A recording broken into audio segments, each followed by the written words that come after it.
Hello friends, you are watching Rediscover History. Here with you Ajay Devalia.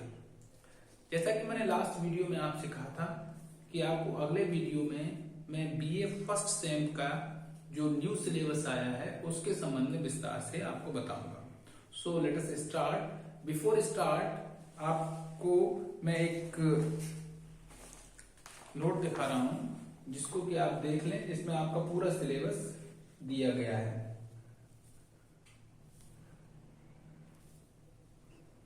Okay,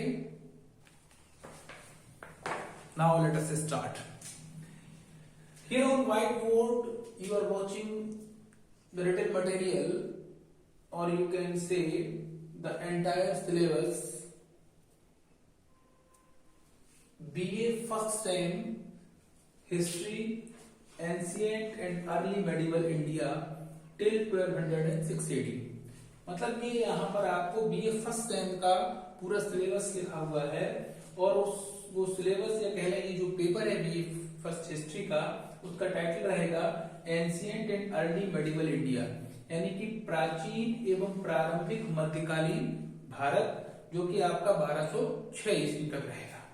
ठीक है, पूरे syllabus को 8 यूनिट्स में डिवाइड किया गया है और उन 8 यूनिट्स में आपका पहला यूनिट जो है वो इंट्रोडक्शन टू एंशिएंट हिस्ट्री, यानी कि प्राचीन भारत का परिचय। पहले टॉपिक में आप क्या पढ़ेंगे? प्राचीन भारत का परिचय। ठीक है, और अगला टॉपिक आपका रहेगा eminent historian of India, Bharat के प्रख्यात इतिहासकार, जिसमें आप पहले इतिहासकार कल्हड़ का अध्ययन करेंगे। कल्हड़ जिनको आप पहली बार जानते हैं, जो अपनी प्रसिद्ध रचना राजतरंगिणी के लिए जाने जाते हैं। ठीक है, और उस राजतरंगिणी में उन्होंने कश्मीर का के इतिहास की जानकारी उन्होंने दी है। तो इस प्रकार आप पहले इतिहासकार कल्हड़ का अध्ययन करेंगे, फिर आप आरसी मजूमदार का अध्ययन करेंगे, नेक्स्ट आप जगन्नाथ सरकार का अध्ययन करेंगे, फिर आप केपी जायसवाल का अध्ययन करेंगे। इसी तरीके से जो प्राचीन भारतीय इतिहास के अन्य इतिहासकार हैं उनका अध्ययन आप इस टॉपिक के अंतर्गत करेंगे।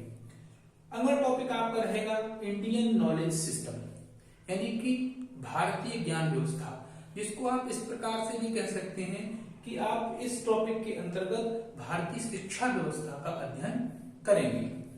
भारत की शिक्षा व्यवस्था किस प्रकार की थी, उसमें किस तरीके से शिक्षा ग्रहण करने की व्यवस्था थी, या शिक्षक और छात्र संबंध क्या थे, शिक्षा कैसे ग्रहण की जाती थी, विद्यालयों का स्वरूप क्या था, ये सारी चीजें आप इस इंडियन नॉलेज सिस्टम के अंतर्गत करेंगे। फिर short brief history of prehistoric age, इस टॉपिक के अंतर्गत आप ऐतिहासिक काल से पूर्व एक ऐसा काल, ऐतिहासिक काल से पूर्व एक ऐसा काल जिसमें कि कोई रिटन मटेरियल प्राप्त नहीं हुआ है, या अगर कोई रिटन मटेरियल प्राप्त हुआ है तो आप उस भाषा को, उस लिपि को पढ़ नहीं सकते हैं। यानी कि ऐतिहासिक काल वो काल है जब आपको रिटन मटेरियल उपलब्ध हुआ है और उस रिटन मटेरियल को पढ़ा जा सकता है, यानी कि इतिहास, यानी कि जो क्रमबद्ध अध्ययन आप करते हैं और उस भाषा को आप पढ़ सकते हैं। वो सारी जो मटेरियल प्राप्त हुआ है, जिस भाषा को आपके द्वारा पढ़ा जा सकता है, वो ऐतिहासिक काल है। और उससे पूर्व का काल एक ऐसा काल जबकि आप उस काल की भाषा को पढ़ने में सक्षम नहीं हैं। तो इस टॉपिक के अंतर्गत आप उसी प्री हिस्टोरिक एज, यानी कि ऐतिहासिक काल से पूर्व के काल का अध्ययन करेंगे। अगला टॉपिक है आपका अर्ली स्टेट फॉर्मेशन इन साउथ इंडिया, दक्षिण भारत में जो प्रारंभिक राज्य निर्माण हुआ उसके संबंध में आप इस टॉपिक के अंतर्गत अध्ययन करेंगे। आपका जो सेकेंड यूनिट है, उस सेकेंड यूनिट में आप इंडस वैली सिविलाइजेशन के बारे में पढ़ेंगे, यानी कि इस टॉपिक के अंतर्गत आप सिंधु घाटी सभ्यता के बारे में पढ़ेंगे और इस सिंधु घाटी सभ्यता का निर्माण किस प्रकार हुआ, इसके विभिन्न चरण किस प्रकार के थे, इस व्यवस्था के अंतर्गत, इस सभ्यता के अंतर्गत जो व्यवस्थाएं थी वो किस प्रकार की थी, और फिर इस सिंधु घाटी सभ्यता का अवसान किस प्रकार हुआ, वो सारी चीजें जो हैं वो आप इस टॉपिक के अंतर्गत पढ़ेंगे। साथ ही साथ आप वैदिक एंड लेटर वैदिक पीरियड यानी कि वैदिक काल और उत्तर वैदिक काल के बारे में पढ़ेंगे। वैदिक काल क्या था, उत्तर वैदिक काल क्या था। इस प्रकार से आप जानते हैं कि उत्तर वैदिक काल में बड़ व्यवस्था की रचना हुई, तो वो बड़ व्यवस्था किस प्रकार की थी, इन सारी चीज, इन सारे तथ्यों का, इन सारी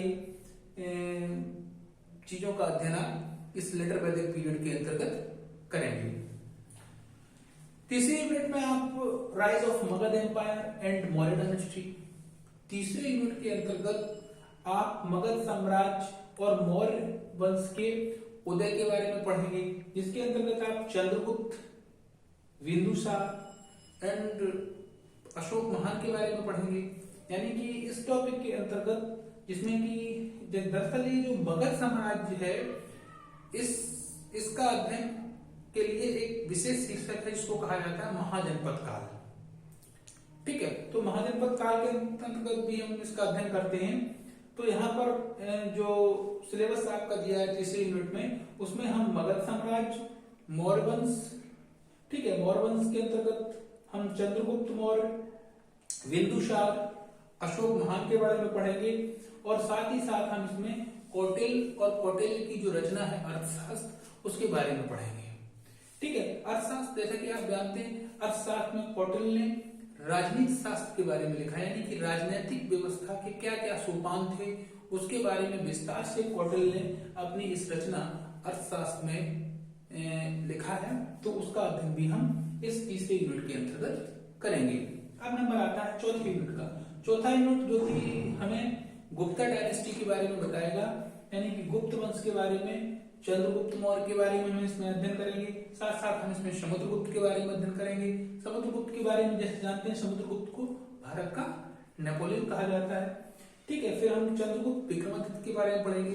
दरअसल विक्रमादित्य जो है वो चंद्रगुप्त की उपाधि थी, और चंद्रगुप्त का नाम क्या था, चंद्रगुप्त द्वितीय उसका नाम था, और उपाधि उसने विक्रमादित्य की धारण की थी। तो इसलिए उसका पूरा नाम जो है वो चंद्रगुप्त द्वितीय विक्रमादित्य कहा जाता है। ठीक है, golden era of ancient India.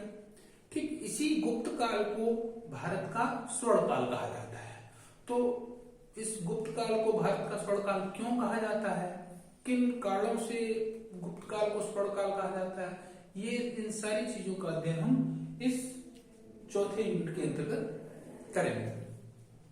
जो हमारा पांचवा यूनिट है, ये age of Harshvardhan and rise of Rajput states. यहाँ हम हर्षवर्धन काल के बारे में पढ़ेंगे, या कह सकते हैं वर्धन काल के बारे में पढ़ेंगे। ठीक है, फिर राजपूत राज्यों के उदय के बारे में पढ़ेंगे। उसमें प्रमुख जो राजपूत राज्य थे वो थे प्रतिहार, चालुक्य, परमार और चौहान। यानी कि जो राजपूत राज्य हैं उसमें प्रमुखता हम प्रतिहार, चालुक्य, परमार और चौहान वंश के बारे में हम इस यूनिट के अंतर्गत अध्ययन करेंगे और समझेंगे। छठा यूनिट है आपका rise of feudalism in India.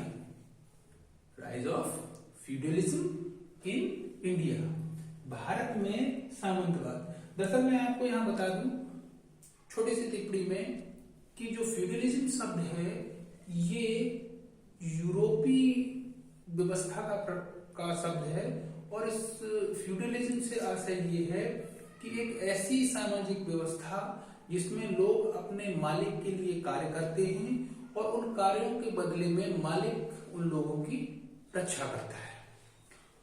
तो उस व्यवस्था जो यूरोप में थी उसका भारतीय स्वरूप क्या था, यानी कि जो भारत में सामंतवाद था उस सामंतवाद का स्वरूप किस प्रकार का था, ये सारी चीजें हम इस rise of feudalism in India में, यानी कि भारत में सामंतवाद का उदय, उसके अंतर्गत हम पढ़ेंगे।